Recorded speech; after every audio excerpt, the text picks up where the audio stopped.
What's up, guys and gals, and welcome back to the Sunless Skies. You guys seem really excited about the first episode that I showed off, just to let you guys know that it was done. And so anyways, welcome. Good to see you. We've got a couple of jobs that we need to do up inside of here. As I said, this is my first playthrough of this game. I've never played it before. I ignored this game on purpose all the way through its early access because I didn't want to spoil it, and I really wanted to binge it once it came out. And so anyways, we've got a couple of jobs that we can do over here. And we've got a box that can go to London. We've got a trading opportunity. Let's see. As a result, there is money to be made. Accept the prospects for Magdalene's at the bazaar. Okay. Yeah, we could do that. That sounds all right. Let's go back to the bazaar real fast. And I'm pretty sure... Let's see. We got the bazaar and seeds for Magdalene or flowers for Titania. Let's go to seeds for Magdalene's. So we've claimed that one. Magdalene's provides comfort and sympathy for the weary Skyfarer. Its host will tell you any lie you need to hear. Some of these lies require flowers. The amenable host wants up to 3 sacks of verdant seeds and will pay 80 sovereigns for each. Magdalene's lies to the northwest of New Winchester. Okay. Did they already load those on board? Or do I have to buy those first? We've got the engine yard. Oh, really? You can actually, like, buy new trains and stuff down here? That's pretty... Ooh, look at this badass right here. It's all made out of gold and stuff. I'm down with that. I'm down with that. Did it put that stuff inside my hold? What's in my hold right now? We got 5 and 5. Did we get the Magdalene's whatevers? So I'm assuming we have to go to the place and buy them. So we'll go northwest, I guess. I bought some extra supplies and some extra fuel and whatnot. Hopefully we can find our way over there. We do have our charts, do we not? Yeah, we have our charts right there. So they said northwest, so I'm going to assume we're going to take this cut right here, and maybe that'll take care of us. Yeah, fire the cannons real quick. Fire the cannons. What is this over here? Can I dock here as well? Is this a separate dock? So we've got Victory Hall. Let's go ahead and stop on in and see if there's anything going on here. The Assembly, a coalition of independent-minded settlers, colloquially called Tacketies, gather and argue here. Deliver port reports here to receive rewards and win the Tacketies' favor. Okay. Raised in the wake of the blockade of New Winchester, this magnificence of glass and steel houses the Colonial Assembly. Here, representatives of the independent ports of the Reach gather and quarrel. We can take a look around or we can deliver port reports, but we don't have any of that. Let's look around. Today, the chambers of the Victory Hall echo with shouting. The assembly is in session, and outraged roars descend from the boardroom to the palatial lobby. A discreet functionary escorts you from the premises before you hear anything too juicy. You're a captain, are you? She inquires, once you're safely outside. If you want to be of service, bring us news from the other ports. The Windward Company have spies everywhere, and we need recent, accurate information for our own. Okay, cool. Well, I guess that's the place where I drop off my port reports, just like in the first game. We'll go ahead and drifto our way over here, and we'll see if there's anything up to the northwest. We actually got another place right here, the company house. What is this? Let's take a look at the company house real fast. The local headquarters of the Windward Company, London's proxy in the Reach. Deliver port reports here to receive rewards and win the company's favor. Okay. Following the uprising, the fortunes of the Windward Company fell in New Winchester. Now their modest offices occupy an ex-tinning factory in the murkier recesses of town. It continues to smell faintly of beans. We can take a look around. We might as well. The offices are cramped. Typewriters ring, assistants scurry between desks, and beleaguered managers struggle to make themselves heard over the hubbub. Eventually, a harried assistant makes you a cup of tea. I'm afraid everyone's busy today, but if you really want to make yourself useful, we always need up-to-date reports on events beyond New Winchester. Bring them straight here, though not to... He nods out of the window towards Victory Hall where the Colonial Assembly gathers. That lot. Queen and country and all that, eh? So apparently we can either deliver our port reports to, like, the Queen, or we can deliver them to the rebels. What do they have over here? They have bargains. We've got unseasoned hours for 55 each. A barrel encased in beeswax and stamped with the ministry's mark. Its contents sigh like the tide. Okay. Well, not so much here, so I think we'll probably just carry on. Let's go ahead and flip around and see what's going on here. We'll head to the north, I guess. I don't know if there's too much over here for us to look at, but we need to find wherever this place is that we're supposed to buy, like, the 3 sacks of whatever from, and maybe it'll turn out okay. I'm going to stick to the coast over on this side. There's a Tackety Scout. Is that dude hostile? I don't think he is. I think we're good. I don't really want to pick fights. Picking fights in Sunless Seas was a terrible idea, and I think it might continue to be a terrible idea in this game. Send out the Bat Scout for anything that we can find over here. We'll use our Batman-related sundries. Do we have anything? There's something over there to the right. I'm going to leave that on the charts for right now and not stress about it too much. We're taking terror at the moment. We kind of want to stay close to the shore. This is how it was in Sunless Skies, too. The closer you stay to the shore, the less terror you're going to take. And it builds up over time, so it's usually a really good idea not to fiddle with it. I'm going to set out to the skies real fast and see what we find over here. Send out the Bat, although it will cost us supplies because I'm looking for a home port. The Scout reports a successful expedition. There's something up here to the northwest. Let's get after it and see what we can find up there. Sailing, sailing away. I feel like that's the only song that ever played when I feel Assassin's Creed 4. Looks like we've got some kind of bastion of stone over here. I don't know if we can even cut through over here to the right, but a large proportion of this game is just exploration and looking around. Ooh, there's a wreck over here. Should we go after it? Let's do the wreck, the R-Bat. Yeah, let's have a look at it. The wreck gleams in the frost. Its windows are dark and the engine silent. Perhaps something of value is in there? Frost has locked them, but a pry bar may be an effective key. We're not very good at strength, though, so that's kind of risky. Let's strip it for repairs. The engineers don their sky suits and retrieve the salvageable plating, using it to patch the worst of your damage. Okay. Sounds good to me. I'll take whatever little victories we can get out here. I don't know if we can only buy supplies in that main port that we started at. It's the part that concerns me. Like, you used to be able to buy supplies anywhere in the first game, but in this one it sounds like they made it more restrictive. So you're supposed to, like, go out and come back. And so we'll watch our supplies. I'll probably, when we get down to 3, I'll probably head back no matter where we are. It's up this way. Send out the Bat. God, that's so expensive for supplies. It hurts. We found Jamie's home. Okay, the Scout found something up here. I would say that we should probably put into port there. It looks like we leveled up. Oh, we found Leadbeater and Stainrod's nature reserve. Let's go see what's in here. A fastidious inspector approaches the galley. Captain, good day. I noticed that your ship's clock had stopped. Perhaps you'd permit me to repair it? She has a little case of tools and a hopeful expression. Sure, I'll allow it. She receives, or she gives a grateful flicker of a smile and sets to work. Soon she has the back of the clock off and has spread the tiny cogs across the galley table. Obscure horological tools gleam brassily among them. Everything has its place. I appreciate the opportunity to keep myself busy. Staring too long at the stars can be harmful to the temperament. All right, well, what do you know about your work? It's of fundamental importance that 10 o'clock on the 2nd of June in one corner of the Empire occurs at the exact same time as 10 o'clock on the 2nd June in the opposite corner. How is the Empire to function if it can't agree what day it is? Unfortunately, the process is complicated by the fact that time is less reliable than it used to be. The hours trade has seen to that. Okay, so what of London?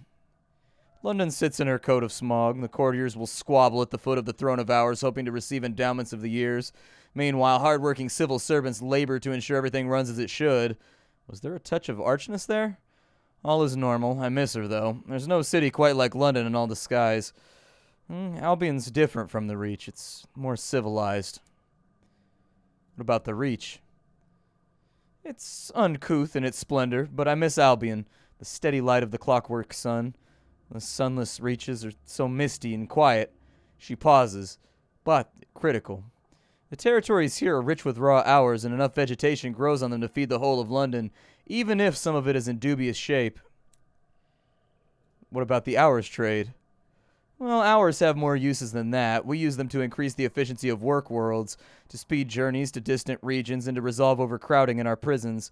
It does make my life more difficult when time knots and stretches like wool on the loom. More difficult, but more vital. Her Majesty seized a great trove of them when she assumed the throne of hours, and now even more have been found in the Reach. Miners dig them from the ground. She looks momentarily wistful. I hope someday to retire with a modest pension of years to myself to prolong the better part of my retirement. Okay, what about the Winchester War? Well, there are those that feel that London is a long way away and that they do a better job of governing themselves. The frontier attracts independent spirits. We call them tackities, the hobnail boots that are so practical out here. London, unsurprisingly, disagrees with that assertion. The Windward Company earnestly represents Her Majesty's interests in the region, sometimes very earnestly indeed. The tackities call London's loyalists stovepipes. For our hats, I suppose. She looks at you. And you, Captain, where do your sympathies lie? Obviously with king and country. For the Queen. Glad to hear it, she says. Oh, I'll compliment her skills. Thank you, she says, a small embarrassed silence. All right, well, we'll bid her good evening. We don't really have anything else to talk about. Obviously, we side with the Queen. Rule Britannia. Britannia rule the skies. Leadbeater and Stainrod is an elderly London company, the custodians of the Empire's first supernal nature reserve. To find and work with them, head for Capabilities Cabins. If you'd rather enjoy the reserve, seek the gateway of Albert's Idyll. Okay. This concrete bay is for loading and unloading locomotives. It disappoints tourists who expect to arrive at a scenic waterside. It mainly caters to the workers of Leadbeater and Stainrod, who come to collect goods in the laboratories here. Cable car is linked to the main reserve below and the scientific base at Capabilities Inquest. We'll get our port report, I guess. The Leadbeater and Stainrod Nature Reserve is a national park maintained at great expense by the company. Scores of researchers come here to study the nature of the Reach. Many visitors come here for a pleasant holiday. All right. We can converse with captains as well. For a few, it's the work provided by the Leadbeater and Stainrod. For the rest, the reason is the same. They're drawn by the beauty of the reserve. Some are here with tourists from across the Empire. Others are here to give their crews a respite. Others were simply passing by and couldn't resist stopping in. There's different areas. Okay, so we're at a loading bay right now. We can go to Capabilities Inquest, the base of research. A researcher of the reserve has pinned up a call for aid. We want to study the powerful forces of nature at work in the Reach so that we may improve the life of all citizens of the Empire. If you are an intrepid sort and willing to aid in our earnest efforts, we are offering a reward for the following. I see you're interested, the phlegmatic researcher has wheeled up behind you. His left leg is raised, perhaps to reduce the very obvious swelling. The keys to understanding the remarkable principles of growth and cultivation are awaiting here. We just need suitable specimens. If you aid our research, I'll ensure you're properly remunerated. The researchers of the reserve have a number of laboratories scattered among the tourist cabins. From here, they study the mysteries of the Reach.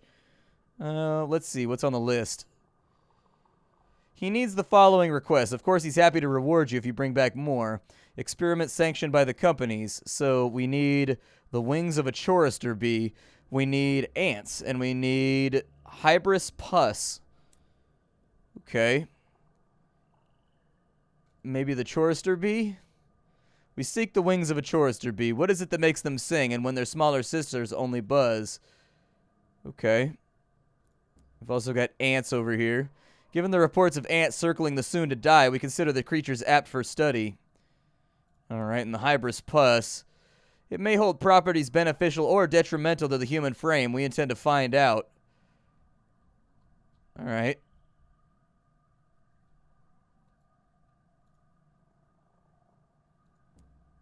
Can I fall back out of this menu somewhere? We don't have any of that, but, I mean, I figure it was worth looking into. Let's see here. The Leadbeater and Stainrod Nature Reserve is an immense untrodden hinterland of the Reach's unreasonably fecund flora and fauna. It is popular with London's more outdoorsy tourists. We can go into the reserve. The park is filled with birds, flowers, trees, woodland creatures, streams, bumbling insects, and other insidious dangers. We can arrange for a guide.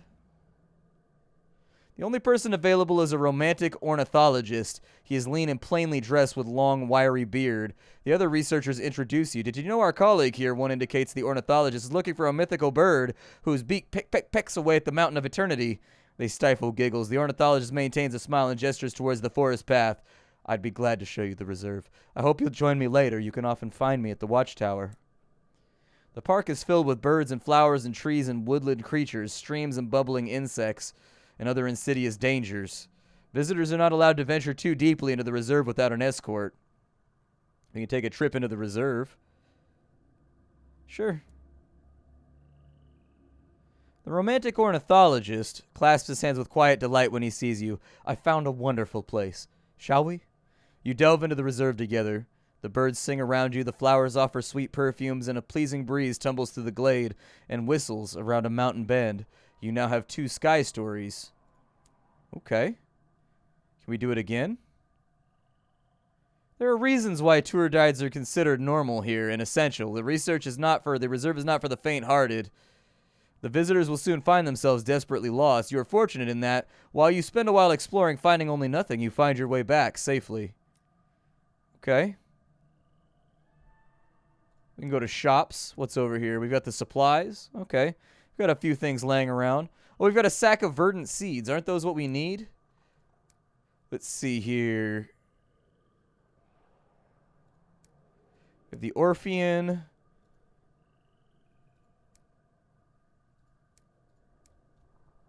I'm pretty sure we needed these. 3 sacks of verdant seeds. Yes, indeed, we did need those.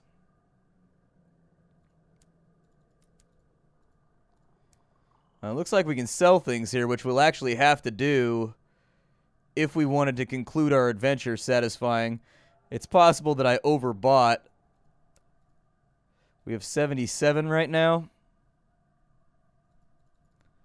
We can't go to the bank. We can sell a supply. We could possibly sell some fuel. That would get us there with the sacks of verdant seeds. But we'll have to head straight back to London, unfortunately, or straight back to wherever our location was. We don't have a whole lot of fuel left in reserve, so let's make a beeline for it. We'll want to cut a pretty straight path there. Hopefully we don't run into any trouble or any fights along the way. I would really prefer to avoid that. We've got a little bit of terror mounting. Are you able to boost the engines like you used to be able to? Luckily, we do have more supplies than we have fuel, so if we run out of fuel, I should be able to throw things in there. I believe that they said that they were going to sell us each for 80, if I recall correctly, so we should be able to make a good little grip of cash right there. We'll also drop off our port report. It was kind of a shorter trip than I was excited about. Where are we at right now? I don't know if this cuts through on that side. I would hope that it would. I think we leveled up, too. Oh, yeah, we can take Scarred. We can take a spell in prison. We can take an interlude in red and gold. Or we can take a scandal. Let's go with Scarred. So you came close that day to death, and it left its mark. What was it that nearly killed you? We can take 5 strength and 3 perception. Or we can take 3 hearts, so 3 constitution and 3 strength. Our constitution's pretty terrible, but I think I'm going to even that up to 20. And so it was an assassination attempt on our life that we were permanently scarred from. Go ahead and cut back this way. It looks like possibly you might be able to go out there, but I'd rather not risk it while we wait. We need to get all the way back down to New Winchester, which is a pretty good run. Apparently we found Macklin's Thrift. My name is Splattercat. This is Sunless Skies. I hope you guys have been enjoying it so far. Definitely a very cool game, and Sunless Seas to me is personally one of the best indie games ever released. I really, really like it. So if you're interested in these kinds of exploratory reading, combat, RPG titles that are incredibly deep in their own kind of world-building universe, definitely worth checking out. Get it at the link down below. I'll see y'all next time. Thank you for stopping on in. Hi-do, and take care, everybody.